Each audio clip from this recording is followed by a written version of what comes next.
El 8 de diciembre de 1994, uno de los científicos más grandes y misteriosos de todo México, el Dr. Jacobo Grinberg, desaparecería de la faz de la Tierra en medio de circunstancias muy misteriosas. Primero quiero aclarar que Jacobo no era un científico cualquiera, pues este tenía investigaciones interesantísimas. La vida de Jacobo es fascinante, pues en sus investigaciones mezcló neurociencia, psicología, chamanismo y teorías sobre la conciencia humana en épocas donde ningún otro científico se atrevía a tocar el tema. ¿Pero qué lo llevó a estudiar la mente? Todo comenzó por una tragedia personal. Cuando Jacobo tenía alrededor de 12 años, su madre murió por un tumor cerebral. Esto le provocó una obsesión enorme por entender qué era la mente, qué era la conciencia y cómo percibimos la realidad. Este estudió psicología en la UNAM y después viajó a Nueva York para especializarse en psicofisiología y actividad cerebral. Cuando regresó a México, montó un laboratorio donde llega a investigar temas muy complejos como la telequinesis, telepatía, meditación, chamanismo. Muchos científicos comenzaron a verlo como raro porque intentaba unir dos mundos totalmente opuestos, la ciencia y lo espiritual. Pero un día Grinberg, buscando experiencias místicas en comunidades rurales, presenció un evento que le cambiaría la vida por completo. Grinberg ya había escuchado en repetidas ocasiones de personas que le mencionaban a la curandera Pachita, la cual decía que curaba enfermedades que los médicos no podían tratar. Grinberg al inicio llegó con ella con una actitud bastante escéptica, pero lo que presenció ese día le generaría una gran obsesión y le cambiaría la vida por completo. En el primer encuentro de Jacobo con Pachita, quedó totalmente impactado, gente esperando horas para poder verla, pacientes desesperados, imágenes religiosas, rituales donde hacía operaciones con simples cuchillos. Jacobo presenciaba cómo Pachita entraba en trance y era poseída por espíritus prehispánicos.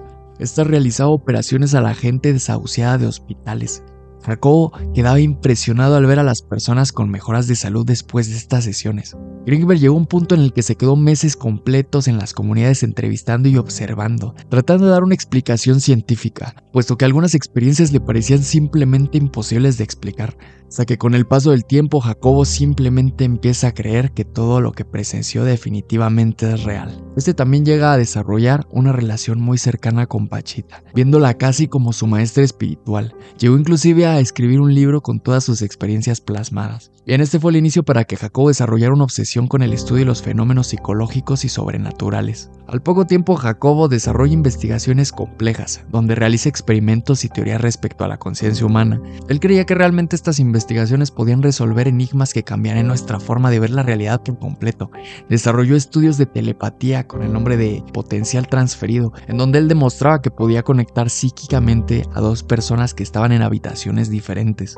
Su trabajo más importante fue la teoría sintérgica, en donde él aseguraba que la realidad no es algo físico y sólido como nosotros creemos. Él proponía que existía una red que nos unía a todos y que vivíamos en algún tipo de holograma como en la Matrix. Fíjense que es algo que la física cuántica hoy en día ya respalda en cierta parte con la teoría del entrelazamiento cuántico, donde propone que dos partículas pueden estar conectadas a pesar de no estar juntas físicamente. Bueno, en el punto más importante de su carrera, el 8 de diciembre de 1994, Jacobo desaparece. Él deja de asistir a su laboratorio, inclusive su familia le estaba preparando una fiesta de cumpleaños para el 12 de diciembre, pero Jacobo simplemente parece que se lo tragó la tierra.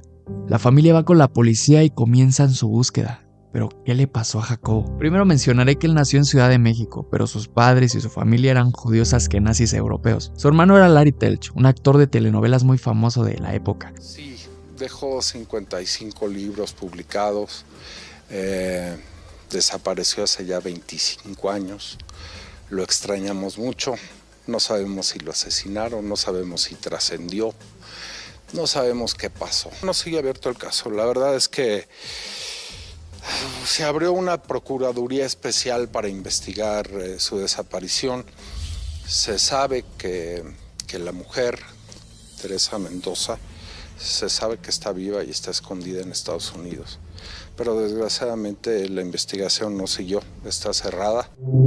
Jacobo tenía una pareja mexicana y yo sé que la despreciaba tanto Jacobo como su familia, pues a pesar de que ella quería formalizar y casarse con Jacobo, ellas no la consideraban digna porque decían que si se juntaba con Jacobo, su hijo no saldría de un vientre judío, algo totalmente impermitible. Luego también se supo un tiempo después que la esposa de Grinberg supuestamente era bruja o chamana. Una teoría menciona que tal vez ella tuvo que ver con la desaparición de Grinberg, pero nunca existieron pruebas de ello.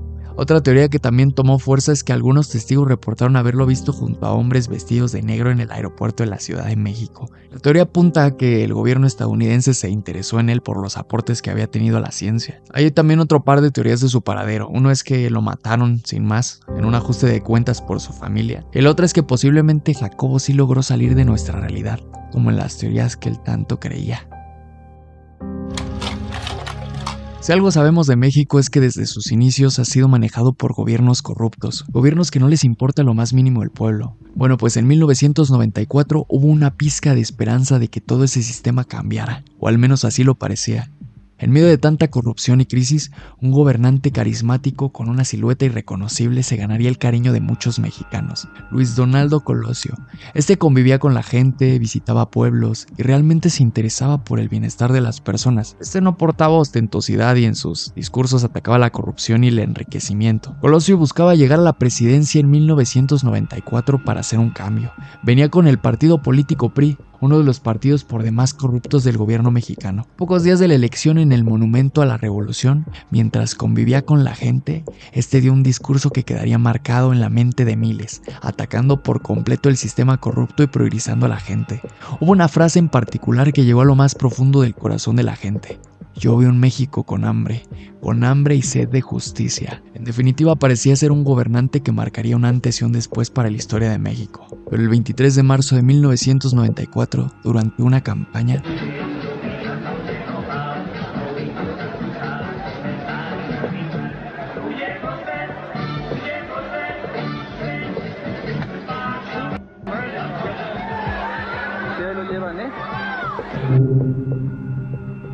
sus amigos del partido político lo mandaron desvivir, principalmente esta basura. Aunque todo quedó impune y nunca hubo enjuiciados, todos los mexicanos sabemos quién tuvo la culpa detrás de esa muerte. El hijo de Colosio actualmente está de gobernador, lamiendo botas de los asesinos de su padre. Igual hace muy pocos meses prácticamente el mismo caso se volvió a suscitar. Un presidente municipal justo que encarcelaba a los delincuentes y se quería lanzar de gobernador de Michoacán, lo mandó desvivir el mismo gobierno mientras estaba conviviendo con la gente, con su esposa, con su hijo pequeño. Welcome to Mexico, el país para todos menos para los mexicanos. Eran aproximadamente las 9:40 de la mañana. Ya había pasado la hora pico fuerte, pero los trenes llevaban bastantes pasajeros. El tren número 8 estaba detenido en la estación Viaducto. Mientras tanto, el tren número 10 venía desde Chabacano con mucha gente adentro. En aquel tiempo el metro no tenía un sistema automático moderno de control de velocidad y frenado. Mucho dependía directamente del conductor. Por razones aún no conocidas, el tren número 10 viajaba a una muy alta velocidad. Como dije, este iba repleto de gente. Entró a la estación a gran velocidad y terminó impactando brutalmente al tren detenido a aproximadamente 80 km por hora. Los primeros vagones quedaron destruidos por completo. Humo, cables sueltos, ventanas reventadas, personas atrapadas bajo el metal. Los testigos describen un estruendo enorme, seguido de gritos y oscuridad. Un empleado de un café cercano recordó que vio personas salir cubiertas de sangre y completamente desorientadas. Dentro de los vagones mucha gente había quedado aplastada y otras personas quedaron cubiertas en llamas. Muchos rompieron las ventanas para intentar escapar, pero existía el miedo de que los rieles estuvieran energizados. El saldo: 35 padres y madres que iban a su trabajo perdieron la vida. Más de 70 heridos. La culpa se la llevó el chofer del tren. El gobierno cerró rápidamente el caso para evitar un escándalo. Un tiempo después del accidente se implementó un nuevo sistema de piloto automático para evitar una nueva tragedia. 1968 fue un año que marcó a México. Un grupo gigante de estudiantes comenzaban a hacer protestas exigiendo cosas simples: libertad democrática, libertad para presos políticos, desaparición de granaderos y menos represión. La policía había reprimido brutalmente un movimiento estudiantil en junio, por lo que los estudiantes planeaban hacer la más grande marcha de protesta estudiantil en México para el 2 de octubre. El problema: el país estaba gobernado por Gustavo Díaz Ordaz, uno de los presidentes más corruptos de la historia. Como si no fuera poco, Díaz Ordaz también era un agente encubierto de la CIA de los Estados Unidos, por lo que había muy poca tolerancia para las protestas y mucha vigilancia a los estudiantes y opositores. México estaba a solo 10 días de inaugurar los Juegos Olímpicos, por lo que Ordaz tenía el plan de acabar a toda costa con el movimiento de los estudiantes. Como si no fuera lo suficientemente enfermo, contrató un equipo sumamente sofisticado, decenas de cámaras de cine de las más avanzadas de la época para grabar en HD su oscuro y siniestro plan. Llega el 2 de octubre. Ese día miles de personas llegaron a Tlatelolco, estudiantes universitarios, profesores, obreros, familias, incluso niños. Muchos simplemente escuchaban el discurso del Consejo Nacional de Huelga, donde hablaban del gran poder político que tenía el PRI y de cómo el país estaba doblegado completamente por la voluntad de ellos. Los testigos describían que era un ambiente tenso. Había mucha gente de todas las edades. Sin embargo, aunque fuera tenso, este no llegaba a ser violento. Está comprobado que el gobierno infiltró entre la gente a un grupo especial compuesto por militares vestidos de civil, el Batallón Olimpia. Estos se mezclaron entre la gente con un guante blanco o pañuelos. Bien subían armados al techo de los edificios. Grábate este dato, porque es importante. Los estudiantes continuaban con su protesta como todo iba planeado. No habían pasado irregularidades. Mientras tanto, el gobierno ya tenía al ejército rodeando la zona. Habían soldados en las calles, tanques de guerra a unas cuantas cuadras, francotiradores en el techo de los edificios, todos esperando indicaciones. Alrededor de las 6:10 de la tarde ocurriría el momento más famoso y aterrador del caso. Un helicóptero comenzó a sobrevolar la plaza, cuando de pronto lanzó bengalas luminosas del cielo. De un momento a otro el cielo se iluminó de luces rojas. Muchos sobrevivientes dijeron después que esas luces eran un tipo de señal. Ahí fue cuando inició el caos. Segundos después de las luces comenzaron los disparos. Durante años el gobierno afirmó que los estudiantes dispararon primero, pero ¿recuerdas de los infiltrados que te conté? Ahora tiene sentido de por qué llevaban armas. De un momento a otro, grupos enteros de militares llegaron por todos lados encerrando a los manifestantes. Los soldados comenzaron a dispararles.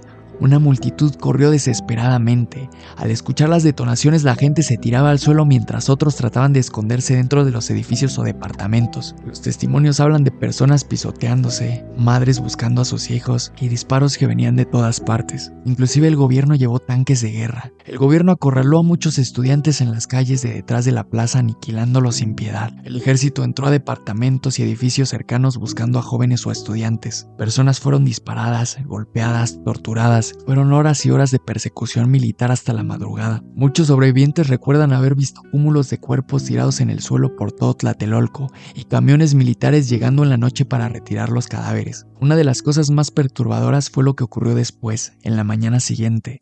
Los medios de comunicación minimizaron la masacre. La televisión no habló del tema. Sin embargo, la noticia terminó recorriendo el mundo porque periodistas extranjeros y testigos comenzaron a contar lo sucedido. Nunca se supo cuál fue el número exacto de muertos, pero muchos especulan que fueron miles.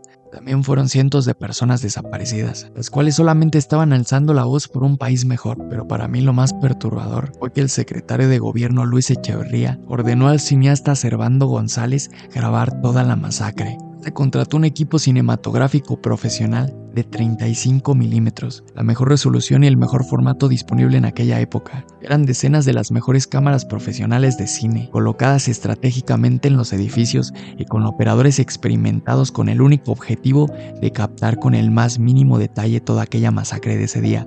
Se dice que las cámaras estuvieron grabando más de 10 horas. Después de toda la masacre, el material resultante fueron 14 rollos, y cada rollo tenía 400 pies. Según varios testimonios, terminando la masacre, los rollos fueron arrebatados del cineasta encargado, y fueron llevados al estudio Churubusco para revelarse. Bueno, ¿y qué pasó con las grabaciones? El 24 de marzo de 1982, el equipo de bomberos de la Ciudad de México recibió una llamada de emergencia. Había ocurrido un gigantesco incendio en la Cineteca Nacional, la Reserva Nacional de Películas y Documentos Fílmicos de México. Curiosamente, todo el edificio se incendió y casualmente contenía demasiado material fílmico de aquella época, incluyendo esos 14 rollos de la masacre de Tlatelolco. Por eso muchas personas comenzaron a especular de que ese supuesto accidente del incendio no tenía nada de accidente. Lo que yo estoy completamente seguro es que esos rollos de grabaciones nunca se quemaron. Ese junto con otro material audiovisual clasificado están en alguna colección privada de magnates millonarios del país. Y yo tengo muy gran esperanza de que algún día todo ese material salga a la luz, ya sea porque alguien los filtre, por algún descuido o por algún hacker. Y espero que sea así, para que el mundo sea testigo de lo repugnante que es y siempre será el gobierno mexicano controlado por extranjeros. Lo único que sobrevivieron fueron pequeños fragmentos de grabación de otras cámaras privadas de las universidades, que son las imágenes que pudiste ver. Eso es por lo que el 2 de octubre no se olvida. Chicos, espero que les encante el video a mis suscriptores fieles que ven mi contenido. A los que no son invitados y quieren hacer parte de esta comunidad, si no, no hay ya. Quiéranse mucho, sean felices. Mi nombre es Eduard y esto es Terror Bajo la Cama.